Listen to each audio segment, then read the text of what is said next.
Hello guys, welcome back to my channel Vishwas School Bhuna. I am Shifali, your chemistry teacher. Students, today we will continue our chapter Structure of Atom of class +1 of chemistry. Today's topic is ionization energy of hydrogen atom and hydrogen like ions. Hydrogen atom और hydrogen जैसे ions, hydrogen like ions means H positive ions, उनकी ionization energy के बारे में हम study करेंगे। Hydrogen like ions का मतलब हो गया कि हाइड्रोजन एटम के जैसे आयंस होते हैं उनकी तरह अदर एटम के जो आयंस हैं उनकी आयनाइजेशन एनर्जी निकालना। मेन इसके ऊपर न्यूमेरिकल आता है, बट उससे पहले आप इसके कंसेप्ट को समझिए। आयनाइजेशन एनर्जी होता क्या है।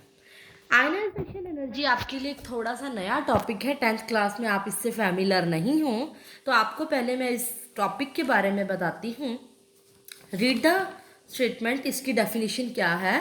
It is the energy required to remove electron completely from the atom so as to convert into positive ions. Means क्या होता है, इस तरह से समझिए। फॉर एग्जाम्पल कोई एटम है और ये क्या है, उसका न्यूक्लियस है। उस एटम के न्यूक्लियस में हमें पता है, हर मॉडल यही कहता है कि इस न्यूक्लियस के एटम के चारों तरफ क्या होते हैं, इलेक्ट्रॉन रिवॉल्व करते हैं, चक्कर लगाते हैं।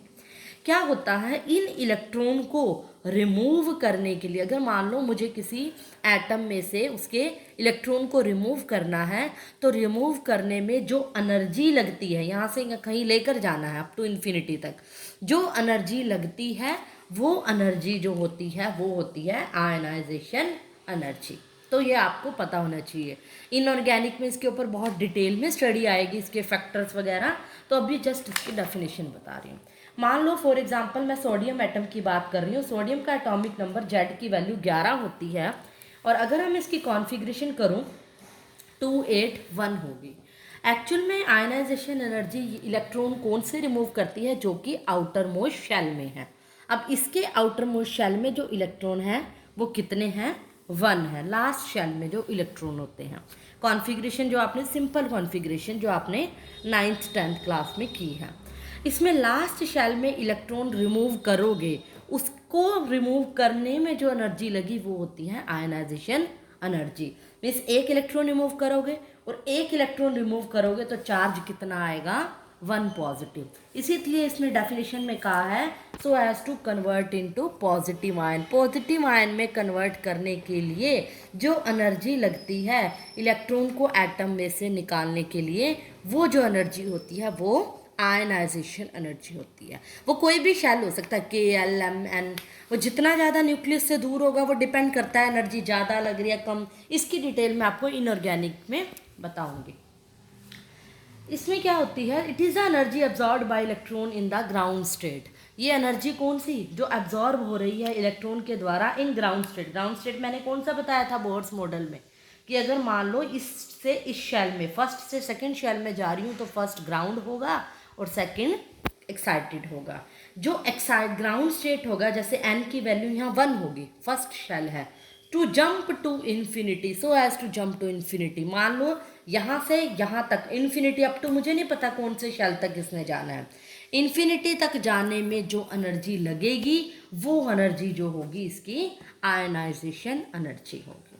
अब हाइड्रोजन एटम के लिए एक फॉर्मूला दिया गया था, मैंने एनर्जी का फॉर्मूला आपको पीछे बोर्स मॉडल में भी बताया था, ये वही फॉर्मूला है।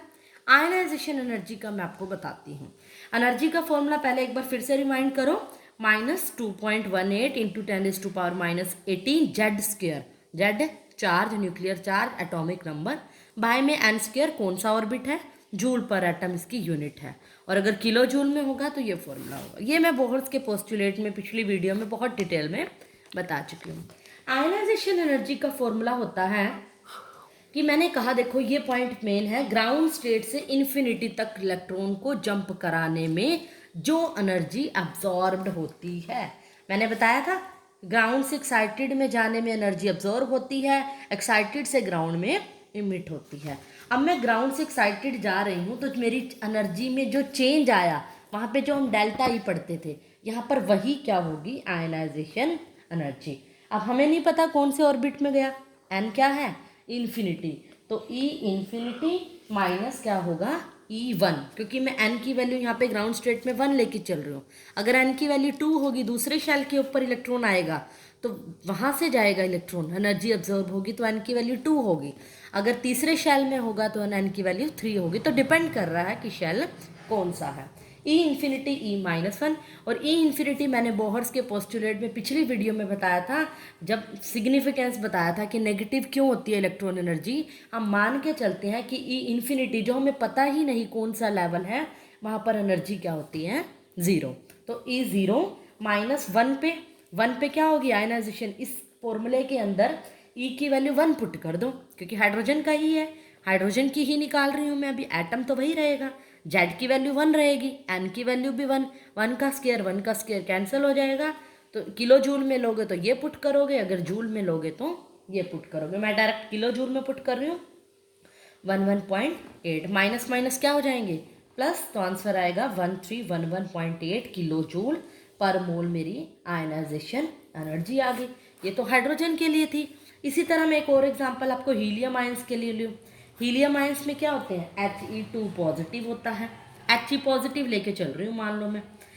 जेड की वैल्यू क्या होती है, हीलियम में एटॉमिक नंबर 2 होती है। अगर मैं हीलियम के लिए बात करूंगी तो एनर्जी, मेरी आयनाइजेशन एनर्जी क्या होगी, E∞ माइनस E, कौन से शेल की बात कर रही हूँ वो डिपेंड करता है। शेल मान लो मैं फर्स्ट शेल की कर रही हूँ, ये होगी E∞ 0, तो फॉर्मूला क्या होगा, -1311.8। जेड की वैल्यू क्या है इस बार, 2 का स्क्वायर करोगे बाय में n का स्क्वायर, n में फर्स्ट ऑर्बिट की ही बात कर रही हूँ। माइनस माइनस प्लस 1311.8 इंटू 4, जो सोल्व करके इसको 4 से मल्टीप्लाई करोगे तो आंसर आ जाएगा 5247.2 किलो जूल पर मोल। तो ये हमारी क्या हो जाएगी, आयनाइजेशन एनर्जी। तो इस तरह से आप आयनाइजेशन एनर्जी, कोई भी न्यूमेरिकल आ जाए तो आप कैलकुलेट कर सकते हो। अब ये आयनाइजेशन एनर्जी है, इसको हम डेल्टा ई भी लिख सकते हैं, क्योंकि वही है ना अल्टीमेटली। जैसे पिछली में मैंने बताया था E2 माइनस E1, लास्ट से फर्स्ट शेल तक। अगर E3 है तो E3 से E2 माइनस E2, मतलब जिस तरह से भी चलते जाएंगे, यहाँ से यहाँ, यहाँ से यहाँ, वही माइनस होगा। तो अल्टीमेटली डेल्टा ई भी है ये।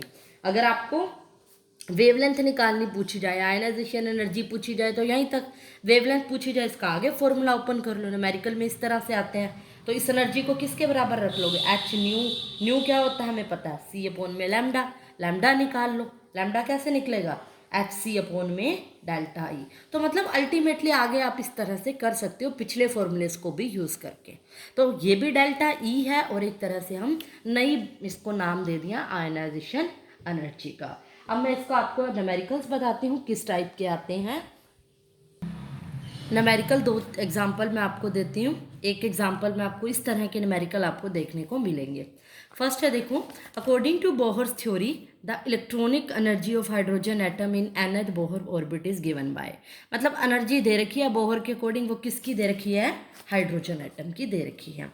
वही डाटा हमारा सेम रहेगा, गिवन डैट, चाहो तो इस फॉर्मूले को दोबारा उतार लो, एनर्जी के लिए क्या दिया हुआ है आपको, वही फॉर्मूले का तरीका वही रहेगा, by N square. Calculate the, निकालना क्या है, लॉन्गेस्ट वेवलेंथ, टू फाइंड क्या करनी है, lambda of light that will be needed to remove an electron from third orbit. N की वैल्यू क्या दे रखी है, एन क्या है हमारे पास, तीसरा ऑर्बिट ऑफ हीलियम आयन।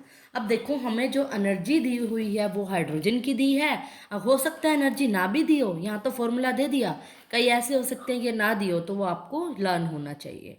लेकिन हाइड्रोजन का देखो एनर्जी दी है और हीलियम की निकालनी है। हमें पता है एक्चुअल फॉर्मूले में Z square by N square होता है, हाइड्रोजन की वजह से जेड की वैल्यू पुट कर रखी है इसने, इसीलिए हीलियम के लिए हम जेड की वैल्यू अपनी तरफ से 2 पुट करेंगे और ई एनथ यानी ई थर्ड ऑर्बिट की एनर्जी निकालेंगे। जब मैं पुट करूंगी इसको, जेड की वैल्यू 3 का स्क्वायर मतलब 9 बाय, सॉरी जेड की वैल्यू हीलियम के लिए जेड की वैल्यू क्या होगी 2, 2 का स्क्वायर क्या होगा 4, और एन की वैल्यू क्या होगी 3, 3 का स्क्वायर क्या होगा 9। इस सबको जब मैं सोल्व करूंगी तो जो मेरी एनर्जी आएगी, डायरेक्ट बता देती हूँ, 9.67 इंटू 10⁻⁻19 जूल एनर्जी आएगी। और डेल्टा ई कह लो या आयनाइजेशन एनर्जी कह लो, अभी बताया था ई एन से ई इन्फिनिटी माइनस E3 होगा। ई इन्फिनिटी मैंने क्या कहा था, 0 लेंगे, माइनस E3 की एनर्जी जो आई है वो मैं पुट करूँगी, सोल्व करके मेरा आंसर एज इट इज़ वही आ जाएगा। ये जो मेरी एनर्जी होगी।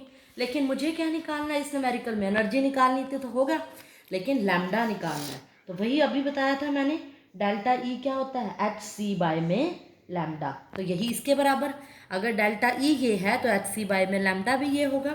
लैम्डा की वैल्यू निकालनी है तो वो क्या होगी, एच सी बाय में 9.67 इंटू 10⁻⁻13। अब एच क्या है, प्लैंक्स कांस्टेंट, ये मैंने आपको बताया है, ये वैल्यू आपको लर्न भी होनी चाहिए। सी वेलोसिटी ऑफ लाइट 3 इंटू 10⁸8, ये एज इट इज़ हो जाएगी वैल्यू। इन सबको सॉल्व करोगे, डिवाइड करोगे तो मैं आंसर बता देती हूँ, आप चेक कर लेना सॉल्व करके, 10⁻⁻7 मीटर आएगा। अगर नैनोमीटर में करोगे तो आप ये भी लिख सकते हो 205.5 नैनोमीटर, ये आ जाएगी वेवलेंथ। फ्रीक्वेंसी पूछी हो तो आप एच न्यू लगा लो, एच न्यू, सीधा न्यू की वैल्यू निकाल लो। तो वो डिपेंड करता है कि आपसे क्या पूछा गया है। एक तो इस टाइप के न्यूमेरिकल मिलेंगे और एक दूसरे टाइप के न्यूमेरिकल मैं आपको समझा रही हूँ किस तरह के मिलेंगे। सी दिस न्यूमेरिकल, इसमें क्या पूछा है, दो पार्ट है इस न्यूमेरिकल के। इसने कहा है कि energy associated with first orbit in hydrogen atom. अब फिर से एनर्जी दे दी, हाइड्रोजन की दे दी और एन की, पहले वही फॉर्मूले का तरीका रही रहेगा न्यूमेरिकल का, गिवन डैट एन क्या है, फर्स्ट ऑर्बिट। ऑर्बिट कौन सा है इसमें, पहला ऑर्बिट। फर्स्ट ऑर्बिट के लिए इसने जो एनर्जी दी है वो भी आप नोट कर लो, E1 होगी ना, -2.17 इंटू 10⁻⁻18 जूल पर एटम, ये एनर्जी होगी। एनर्जी किस ऑर्बिट के लिए निकालनी है, फिफ्थ ऑर्बिट के लिए। स्टेटमेंट को अच्छे से समझो, फर्स्ट ऑर्बिट की एनर्जी दे रखी है और आपको किस ऑर्बिट के लिए निकालनी है, फिफ्थ ऑर्बिट के लिए। तो यहाँ से तो कुछ भी क्लियर नहीं हो रहा, ये तो वही एज इट इज़ फॉर्मूला है, इसलिए हमें यह फॉर्मूला याद होना चाहिए। क्या था, 18 इंटू 10⁻⁻18 जेड स्क्वायर बाय में एन स्क्वायर, वही। अब जेड की वैल्यू कौन सा एटम है, डिपेंड करता है, हाइड्रोजन। हाइड्रोजन एटम है तो जेड की वैल्यू ऑटोमेटिक क्या होगी, 1 स्क्वायर बाय में एन स्क्वायर। एन कौन से ऑर्बिट के लिए निकालनी है, क्या कहा है इसने, फिफ्थ ऑर्बिट के लिए। तो एन की वैल्यू आप क्या पुट करोगे इसके अंदर, फिफ्थ ऑर्बिट। मीन्स आपको फिफ्थ ऑर्बिट के लिए अगर एनर्जी निकालनी है तो एन की वैल्यू 5 पुट करोगे। जेड की वैल्यू तो वही रहेगी क्योंकि हाइड्रोजन है, अगर हीलियम या कोई होता तो उसका एटॉमिक नंबर करते। सोल्व करके मैं डायरेक्ट आंसर बता रही हूँ, 8.68 इंटू 10⁻⁻20 जूल क्या आ जाएगी energy for the fifth orbit. N की जगह 5 भी पुट कर सकते हो। ये हो गया इसका आंसर। ये तो था इसका फर्स्ट पार्ट। इसके सेकंड पार्ट में देखो क्या पूछा है, calculate the radius of Bohr's fifth orbit. Bohr का रेडियस, पिछली वीडियो में मैंने पोस्टुलेट के बाद क्या बताए थे, बोहर के रेडियस, और सोल्व करके एक आर एन का फॉर्मूला बताया था। आर एन क्या होता है, 0.0529 एन स्क्वायर नैनोमीटर में मैंने कहा था। यहाँ पे याद होगा ए नोट लिखा था सारे कॉन्स्टेंट को सोल्व करके। अगर आपको ये फॉर्मूला लर्न नहीं है तो पिछली वीडियो देखिए, उसके डेरिवेशंस देखिए, और ये फॉर्मूले आपको लर्न होने चाहिए क्योंकि न्यूमेरिकल्स करने हैं। तो एन नैनोमीटर में ये थी वैल्यू, ये कांस्टेंट है कोई, एन स्क्वायर मतलब ऑर्बिट पे डिपेंड कर रहा है। अब इसने देखो रेडियस किसका कहा है, स्टेटमेंट को पढ़ो। सेकेंड पार्ट में स्टेटमेंट में फिफ्थ ऑर्बिट का रेडियस कहा है, तो एन की वैल्यू क्या रहेगी, 5। आर यानी फिफ्थ ऑर्बिट का रेडियस क्या हो जाएगा, 0.0529 इंटू 5 स्क्वायर। सोल्व करके मल्टीप्लाई करके जो आंसर आएगा वो ये होगा नैनोमीटर में। तो फिफ्थ ऑर्बिट का रेडियस आ गया ये। इसी तरह वेलोसिटी पूछे तो वेलोसिटी निकाल दो, तो वो आपको फॉर्मूले लर्न होंगे। तो इस तरह से जो भी पूछा जाएगा आपकी न्यूमेरिकल्स हो जाएंगे। तो फटाफट से इसका स्क्रीनशॉट लो ताकि आगे न्यूमेरिकल्स करने में आपको ईजी हो। That's all for today. अगर आपको ये वीडियो पसंद आई तो लाइक और शेयर करना ना भूलें। Thank you.